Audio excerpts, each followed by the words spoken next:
নবীজি বলছে যদি কেউ ক্ষমা চাওয়ার পরে কোনো কেউ যদি ক্ষমা না করে, সেজন্য আমি নবীর সুপারিশ আশা না করে। খুব মারাত্মক কথা কিন্তু। সেজন্য নবীজি বলছেন, হে আমার উম্মত, যা জামিলা হয়েছে, যার সাথে হয়েছে, তুমি ক্ষমা করে দাও, তুমি ক্ষমা করে দাও। সে ক্ষমা চাক না চাক, তুমি মাফ করে দাও। তুমি যদি মাফ করলে তোমার ইজ্জতের কমতি হয়, আমি মুস্তাফা থেকে হাসরের ময়দানে তোমার ইজ্জত বুঝে নিও। বিশ্বাস করেন, প্রতিশোধের যতটুকু শান্তি, তার চাইতে বড় শান্তি হচ্ছে মাফ করে দেওয়া। আমাকেও বলার দরকার নাই, কাউকে শোনানোর দরকার নাই।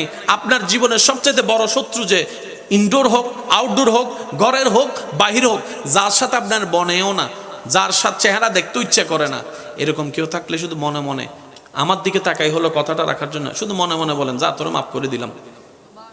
দেখবেন আপনার মনে এটা কেমন যেন একটা শান্তি লাগা শুরু করবে। বিশ্বাস করেন ভাই, রাগ, হিংসা, অহংকার এগুলো শয়তানের জিনিস। এগুলো নিয়ে কেউ শান্তিতে থাকতে পারে নাই।